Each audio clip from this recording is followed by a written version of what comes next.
here. Good old Monday Fun Day. And my shoulders are tight. For some reason, I have a headache this morning. A little annoying, but what do you do? I'll be honest, that wasn't one of the best workouts I've ever had in my life. Like once every 2 months I get these random tension migraines, and today just so happened to be one of those days. But hey, you know what? It's a beautiful day, look at that sun. We're not gonna let a little migraine put a damper on our mood. Oh. Wilson! What is going on? You're in pieces. That was maybe a little over dramatic, but Wilson is giving me a little bit of a fit. It's got these little spinner things underneath, and there's 2 little drive motors for those. The one the other day was not spinning, so I tried spinning it by finger, and it spins super hard.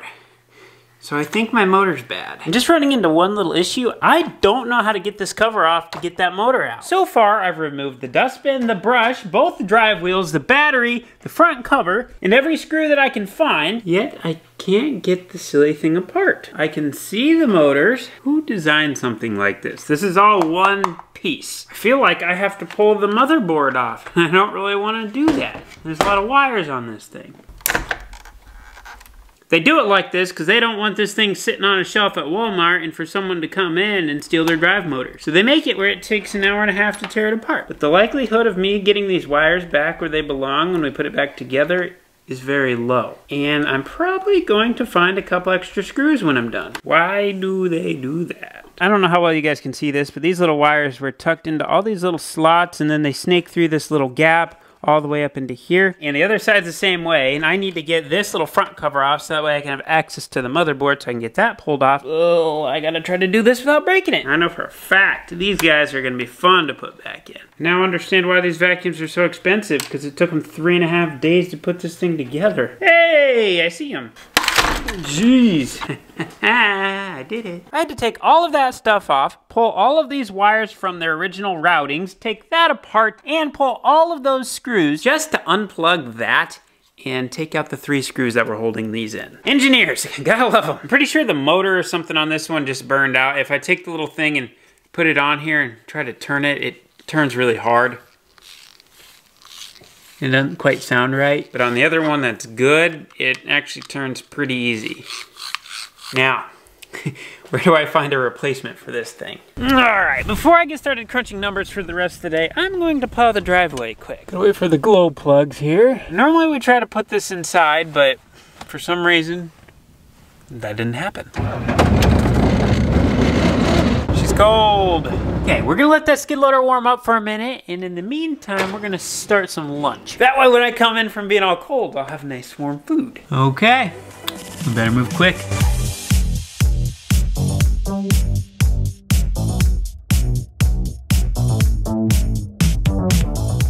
I got her done, but I didn't do a super good job, and that's because I had to be careful because we put all brand new rock on the driveway this summer, and it hasn't really had time to pack in good yet. So if I get too deep with the skid loader bucket, I'll end up ripping up all that rock. I don't want that ending up in the yard. I was just trying to get the really deep stuff off and kind of get a little bit of rock exposed like this. Since that rock's dark, if the sun heats up at all, it'll heat that rock up and it'll melt the snow around it, and then the snow will clear it pretty quickly. And then kind of what I tried to do is leave a little bit of snow in here, so that way when we do get a little melting action from the sun, when it gets cold again and it freezes, it'll make ice around the exposed rock, and then the rock won't move. Then later when we get more snow, then I can just put the bucket down and go. Okay, I'm going in the house. I'm getting cold, hungry, and I have to work on tax stuff. Yay. Hash browns, chicken thighs, and some salsa. Tried to get my hash browns really crispy, and I accidentally burned them a little bit. But that's why we have the salsa. Is everyone all right with taking a nap?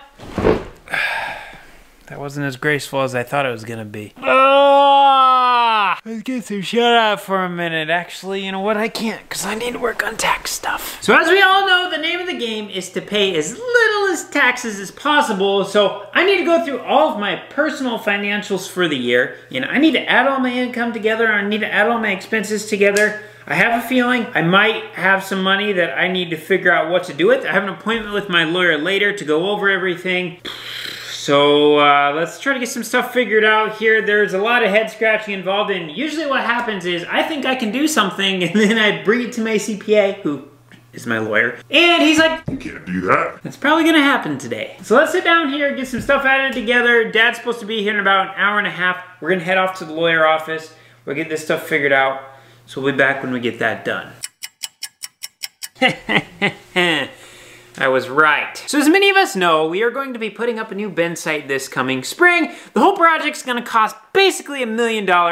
And in order for us to start the project, we had to come up with 25% down. Now originally, I was planning on paying the 25% down and then making the payments for the bin site. But the only issue is we were planning on getting our loan through the Farm Service Agency, which is a government agency made for farmers. The only issue is when it comes to my taxes, I only have 1 year of tax history prior to this year. So when someone's loaning out $750,000 to somebody, they kind of want to have an income history. So we kind of had to get the loan through the farm, which was fine because I was just going to take that 25% down money and just transfer it over into the farm, no problem. Or at least I thought there wouldn't be a problem doing that, but it turns out to bring $250,000 from me into the farm for no reason is kind of difficult. Well, it wouldn't be difficult if I wanted to pay taxes on it anyway. So basically we had to call an audible. So what I'm going to do is prepay the farm's inputs for this next growing season. So fertilizer, chemicals, seed. That way that money will be coming out of my pocket instead of the farm's pocket. So really it's kind of like I paid the farm that money. But there's kind of a problem with that I never really thought about till the lawyer pointed it out, and that is it's basically just deferring my taxes. And what I mean by deferring taxes is I bought these inputs and they are going to be used to raise a crop for next year. So once we raise the crop,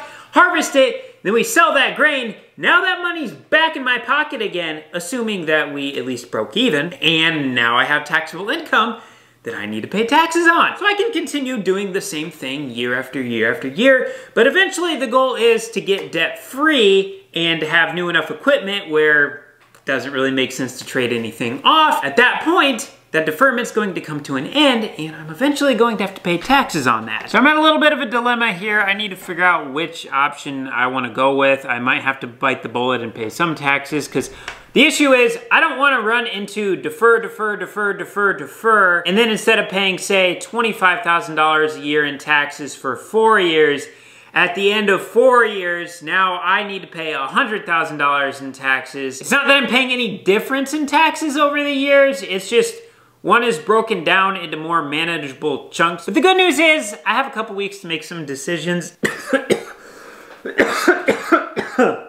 I swallowed as I was breathing out. And even though the information from the lawyer wasn't the most fun to hear, I'm glad I heard it because I'm learning and it's going to change the position that I had on spending money on different things. That's a whole nother topic for a whole nother video, but I'm gonna go do some number crunching for a while. We have been doing a lot of thinking. I'm ready to take a break. I apologize, right now is not the most entertaining time of the year from a work standpoint. We have a lot of time in front of the computer. We're doing a lot of financial stuff. We have to get everything planned for the next year. I want to know where money is going to be spent where, so that way when we get to those points, we don't just have a, hey, here's a $50,000 surprise. We want to be running the business, not the business running us. I just want to thank everyone for watching, and we'll see you in the next one.